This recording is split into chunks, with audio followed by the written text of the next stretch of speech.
Alaikum. Hello everybody. This is the last experiment for this semester, which is Lab9 is Boston's ratio.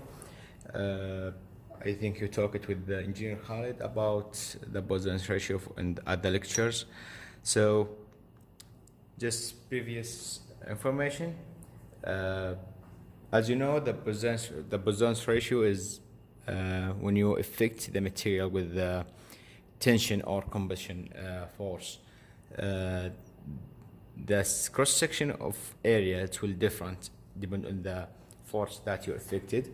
So if we make a tension here, suppose the width of this material be decreased. Even when you increase the force, it will decrease the cross-section area. So for here, now we have three sensors. One of them is here. This is the second, the third one in the other width here. So what we will do now, just affect this rod with the force. I will try to measure my force around 25. This program is work with kilograms, so 25 kilograms for each time. I will try it. It's not actually 25. So when I got the force, it will be 25 times 9.8, depend on your equations that you have in the Word document or the PDF document that I uploaded in the model. So first, I will try to be at 25 now. I got 26.2, the first one. I will complete to 50.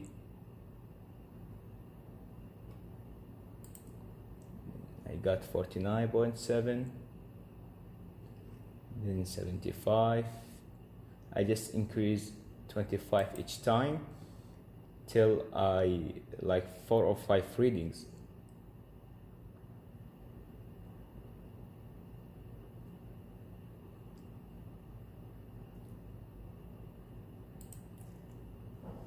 Okay, the last one is supposed to be 125.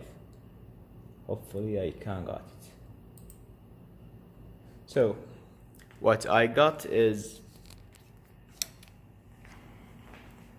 here is 26.2, 49.7, 74.6, 96.7, 125.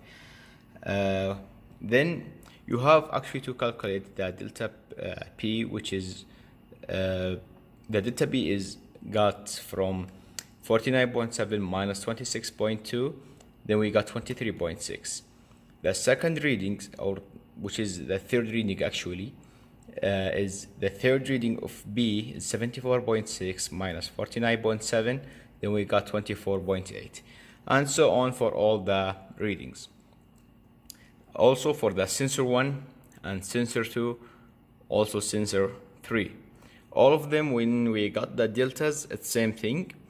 So after that, when you're done with it, I will do the calculator. I will upload also this reading as a Word on the model to complete the experiment and the calculation. So as you know, for this one, when I just effect with the tension, it's suppose the longitude affects with the lateral. So if we say this is the lateral, will be the longitude. So when it's increase it, the other ones will decrease it. So for the Boson's ratio, all the things that we need is this one, which is take the absolute. So there is nothing about the minus. Also, the most of the material, they will take it from 0 to 0.5, and the most of them they got around 0.3, 0.3 something. That's the usually or the normal materials that we got it. Thank you. So right now I will try to solve with you some equations. So as you see here, we have a delta P that we find it from the experiment. Then we got, sorry, this is the P, and we find that delta P. The delta P is basically P2, if we see this one is P2 minus P1. So 49.7 minus 26.2, which will we have 23.6. So the first cells, or the first one is going to be blank, empty. The second one, we're going to write the answer of the subtract. So it's 24.7. The second one, which is the third one actually, on the row of number 2, we got 74.6 minus 49.7, which we have 24.8. And so on. We have to do it for all of them. So the third one is 96.7 minus 74.6 is 22.1. I already calculated that. I just will do that with you now. The last one is 125 minus 96.7, and we got 28.3. So here we have the main value. We just have to add all these numbers for delta B together and then divide it by the numbers. So 24.7 plus 24.8 plus 22.1 plus 28.3, all of them divided by 4 because we have 4 numbers. The answer is 24.7. Here we have to do same. I just multiply the number with 10 to the power minus 6 to make it shorter, which is 0.000385 and so on. I try to make it shorter only. When you go to the equations, we have some equations that maybe you don't know about it, which is the first one, like epsilon 1, it's equal k times the delta S1 mean, which is you have to find the delta S1 first, all of them, then to find the main value. The main value I already calculated, it is 21 times 10 to minus 6 to the power of minus 6. Also delta 2 is 19 times 10 to the power minus 6. The third one, the delta S3, is minus 14, which is small number minus the big number. The answer it will be at minus. It's minus 14 times 10 to the power negative 6. So from here, we can go again to the equations and find like epsilon 1. So just change the color. Epsilon 1 here is equal k times delta S1. K times delta S1. So from here we have delta S1, which is this one. I will take the mean for all the S's. Like if we need the delta S1, I will take the delta S1 mean. If I need the delta S2, I will take the delta S mean. Also, same thing for the delta S3. So the K, you can find it at the table on the Word document here of this table, specimen dimensions and characteristics example. We have the H and B and K, the coefficient of strain sensor.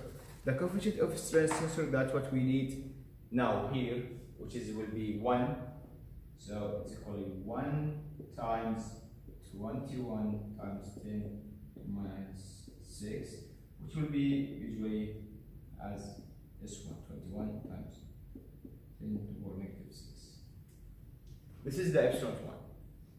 We have to find the epsilon 2, it's the same way,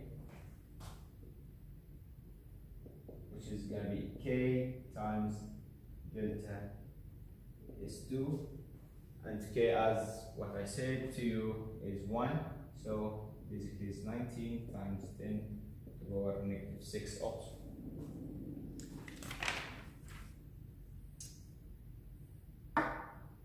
The sigma lateral is same thing, or the epsilon lateral, sorry.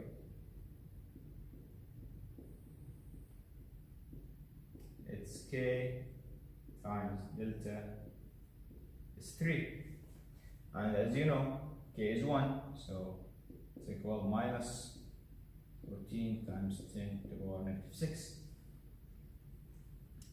The epsilon long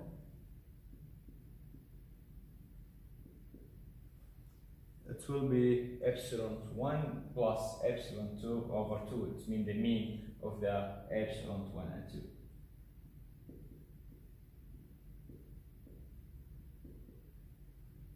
So from here, we'll calculate it. Be 21 times 10 to the power negative 6 plus 19 times 10 to the power negative 6 over 2. The total is 2 times 10 to the power negative 5. And so on. So for the shear of, for the modulus, I will just remove it. Explain that to you. For the modulus, it will be delta P mean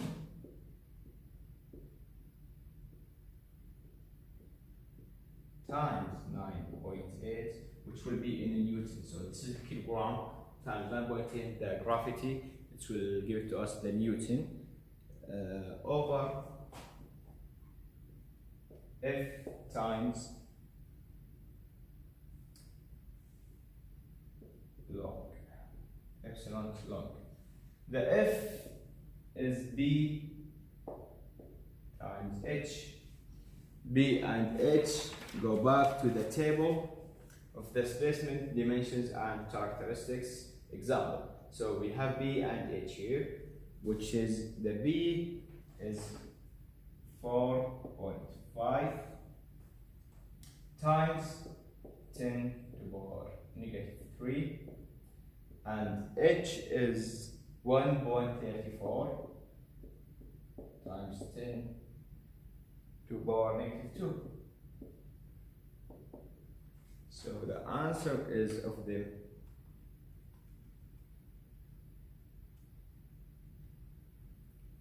1.34 times 10 to the power negative 2 is 6.03 times 10 to the power negative 5. So now we have F E log from here, delta P mean here, and 9.8 that is constant, so you can calculate the modulus. The last one, which is the mu, or the Boson or Poisson's ratio. The Poisson's ratio will be somewhat with mu equal the absolute of the lateral, which is sigma epsilon lateral, over the epsilon log. This is the ratio. It will be the Poisson ratio. So if you will find all of them, you have to complete to find the deviation between them. I will give you the theoretical Poisson ratio and the modulus to find the deviation. All right. Now the deviation equation, which is basically, it's too easy. I think that most of you know it.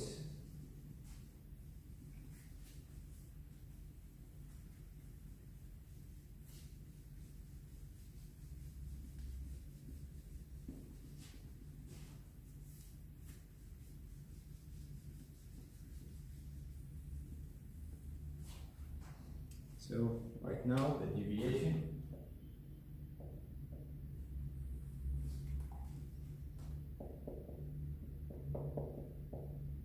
equal